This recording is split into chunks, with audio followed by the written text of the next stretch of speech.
नमस्कार दोस्तों। आज इंडिया में लगभग हर कोई स्टॉक मार्केट के बारे में जानता है और उससे अच्छी बात ये है कि 20 से 40 एज ग्रुप के जो लोग हैं वो इसमें बहुत अच्छी दिलचस्पी दिखा रहे हैं और कोरोना के बाद तो मानो एक लहर सी आ गई है। लेकिन क्या स्टॉक मार्केट एक अच्छा ऑप्शन है आपके पैसे ग्रो करने का? क्या सच में आप अपने पैसे को दोगुना चौगुना कर सकते हैं स्टॉक मार्केट से?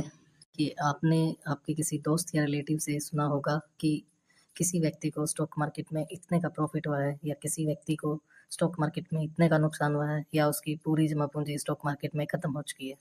देखिए, स्टॉक मार्केट में हर कोई कुछ ना कुछ प्रॉफिट कमाने के लिए ही आता है, लेकिन ऐसा क्या हो जाता है कि स्टॉक मार्केट में आपके लगाए हुए पैसे भी लॉस में चले जाते हैं।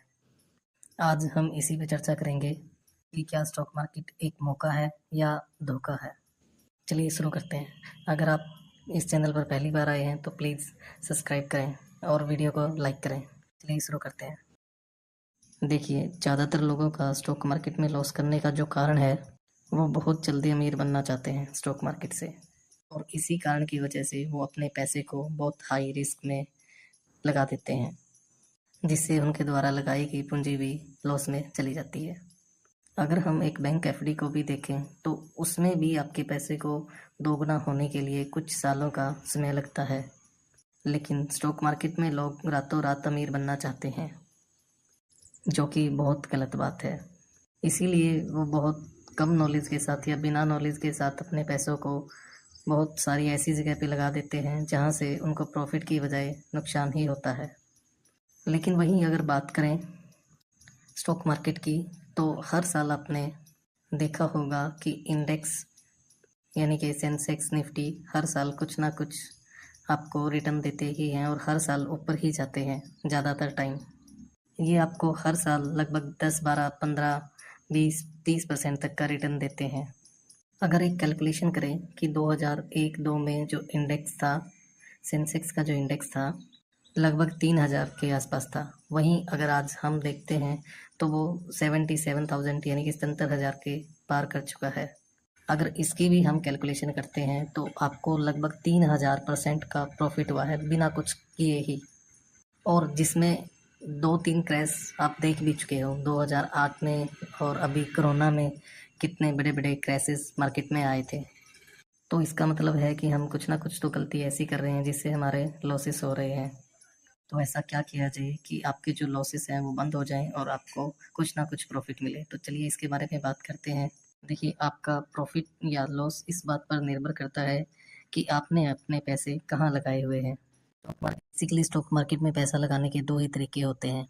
पहला तो आप इन्वेस्टमेंट कर सकते हैं, दूसरा आप ट्रेडिंग कर सकते हैं।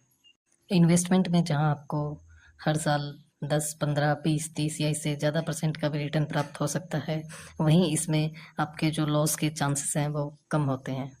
वहीं अगर बात करते हैं फ्यूचर एंड ऑप्शन की, उसमें आपका जो प्रॉफिट है उसकी कोई लिमिट नहीं है, लेकिन उसके साथ साथ ही आपके जो लॉस होने के जो चांसेस हैं उनकी भी कोई लिमिट नहीं है। इसमें आप अपने पूरे पैसे भी बर्बाद कर सकते हैं। एनएसई यानी कि नेशनल स्टॉक एक्सचेंज के अनुसार लगभग 80-90% जो ऑप्शन ट्रेडर होते हैं वो अपना लॉस करते हैं, लेकिन इसमें भी कुछ लोग ऐसे हैं जो बहुत ज़बरदस्त मुनाफा हासिल करते हैं। उसके लिए उनके पास बहुत अच्छा एक्सपीरियंस और नॉलेज होती है। अगर बात करें इन्वेस्टमेंट की, तो इसमें आपके पास टाइम की कोई लिमिट नहीं होती है। आपने अगर किसी स्टॉक में या म्यूचुअल फंड में या इंडेक्स फंड में कहीं पे भी अगर आपने अपना पैसा लगाया है, तो आप उसको चाहे तो 1 साल में या फिर नेक्स्ट डे या फिर आप 10 साल, 20 साल बाद भी निकाल सकते हैं। वहीं अगर बात करते हैं ट्रेडिंग की, तो ट्रेडिंग में एक पर्टिकुलर टाइम में ही आपको ट्रेड करना होता है। उस टाइम के बाद जो ऑप्शन आपने या फ्यूचर आपने लिया है वो एक्सपायर हो जाता है, और यही कारण है कि ज़्यादातर लोग ऑप्शन ट्रेडिंग में नुकसान करते हैं। मान लीजिए आपने सेंसेक्स में अभी कॉल ऑप्शन खरीदा है और आपको लगता है कि स्टॉक मार्केट बहुत अच्छा ग्रो करेगा और स्टॉक मार्केट अभी ऊपर जाएगा, और आपने जो ऑप्शन खरीदा है वो इसी वीक का खरीदा है। अब मान लीजिए कि मार्केट में न्यूज़ आ जाती है या मार्केट में डाउनफॉल शुरू हो जाता है और आपका लॉस होना स्टार्ट हो जाता है। अब देखिए, मार्केट डाउन आई और कुछ समय के बाद ऊपर भी जा सकती है, लेकिन आपके पास जो टाइम है वो इसी वीक का है, और मान लीजिए स्टॉक मार्केट को ऊपर जाने में जो समय लगा है वो इससे ज़्यादा है, तो उसमें आपका लॉस हो चुका है और आप चाह के भी कुछ नहीं कर पाएँगे। तो आइए अब बात करते हैं जो कम रिस्की है, जिसमें आपका पैसा लॉस करने के जो चांसेस है वो बहुत कम है, इन्वेस्टमेंट के बारे में बात करते हैं।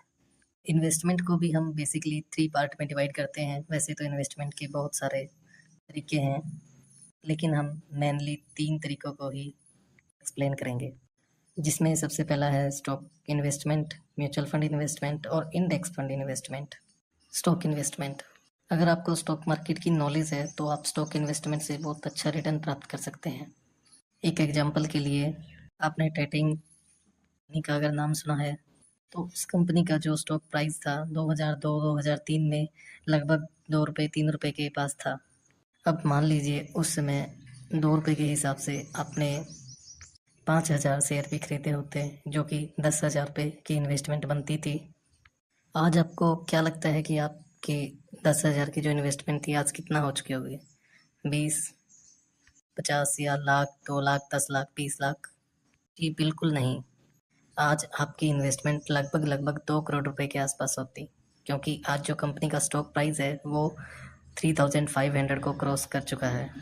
अगर आपने राकेश झुनझुनवाला सर का नाम सुना है, तो उन्होंने उस समय में इन्वेस्ट किया था और आज बहुत अच्छे प्रॉफिट में हैं।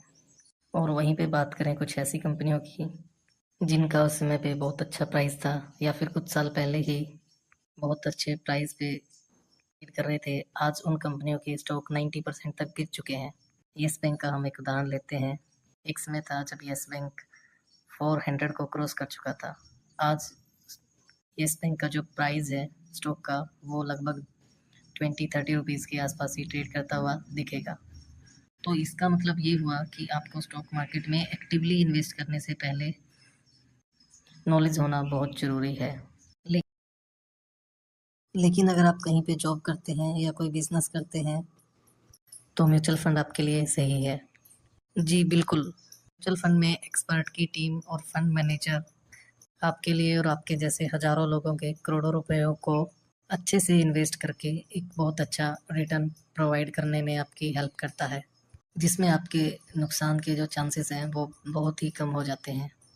लेकिन इसमें भी आपको नॉलेज होना उतना ही ज़रूरी है, क्योंकि मार्केट में हर तरह के म्यूचुअल फंड होते हैं, जो कि कुछ बहुत ज़्यादा रिस्की होते हैं और कुछ कम रिस्की होते हैं। तो इसीलिए सबसे पहले आपको म्यूचुअल फंड को भी एनालाइज़ करना आना चाहिए। और वहीं पे अगर आप थर्ड ऑप्शन के साथ जाते हैं, यानी कि इंडेक्स म्यूचुअल फंड, तो इसमें अगर आपको कम नॉलेज होगी तो भी आपका काम चल सकता है। इसमें आपके पैसों को इंडिया की टॉप कंपनी में इन्वेस्ट किया जाता है, जैसे निफ्टी 50 में भारत की टॉप 50 कंपनियाँ आती हैं, वहीं सेंसेक्स में इंडिया की टॉप 30 कंपनीज आती हैं। में आपको जो लॉस के चांस हैं वो बिल्कुल ना के बराबर होते हैं। और वहीं अगर इंडिया की टॉप कंपनी में आप इन्वेस्ट कर रहे हैं, तो उन कंपनियों में ग्रोथ के चांस बहुत अच्छे होते हैं, जैसे टाटा, रिलायंस, एचडीएफसी बैंक, आईसीआईसी बैंक बहुत अच्छा प्रॉफिट कमाते हैं और ऐसे ही कंटिन्यूसली वो लगातार प्रॉफिट कमाते रहते हैं। ऐसे में आपको भी प्रॉफिट के जो चांसेस हैं वो बहुत ज़्यादा हो जाते हैं। और जैसा कि वीडियो की स्टार्टिंग में बताया था कि इंडेक्स जो है वो कंटिन्यूसली हर साल आपको कुछ ना कुछ प्रॉफिट देता ही है, और जैसे जैसे इंडेक्स बढ़ेगा वैसे वैसे ही आपका इन्वेस्टमेंट जो है बढ़ता चला जाएगा। और अगर आप लॉन्ग टर्म के लिए इंडेक्स में इन्वेस्ट करते हैं तो आप बहुत अच्छा रिटर्न प्राप्त कर सकते हैं। और लॉन्ग टर्म में जो इंडेक्स फंड है वो लगभग म्यूचुअल फंड से भी ज़्यादा रिटर्न दे सकता है, और इसमें आपको लगातार आपके पैसे ट्रैक करने की भी ज़रूरत नहीं होती है। चलिए अब बात करते हैं फ्यूचर एंड ऑप्शन के बारे में।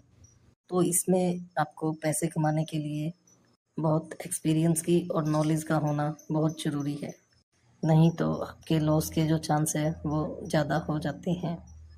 आई थिंक जो वीडियो है वो बहुत ज़्यादा लेंथी हो रहा है, तो हम एफ एंड ओ की फ्यूचर एंड ऑप्शन की जो बात है वो वीडियो के नेक्स्ट पार्ट में करेंगे। डिस्कस करेंगे कि कैसे आप सिर्फ कुछ ही दिनों में फ्यूचर एंड ऑप्शन से बहुत ज़्यादा रिटर्न कमा सकते हैं, या ऐसे क्या कारण हैं कि आप कुछ ही दिनों में फ्यूचर एंड ऑप्शन से अपने पैसे मार्केट में गंवा सकते हैं, और क्या फ्यूचर एंड ऑप्शन या इंट्राडे ट्रेडिंग सेफ़ है, और कितना सेफ़ है और किसके लिए सेफ़ है, और इसमें कौन सी स्ट्रेटजीज़ कौन से इंडिकेटर आपके लिए प्रॉफिटेबल होते हैं, इन सभी की बात नेक्स्ट वीडियो में करेंगे।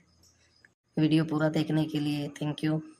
अगर आपने चैनल अभी तक सब्सक्राइब नहीं किया है तो प्लीज़ सब्सक्राइब कर लीजिए, और अगर आपको वीडियो अच्छा लग रहा है या अच्छा लगा है तो प्लीज़ लाइक करें।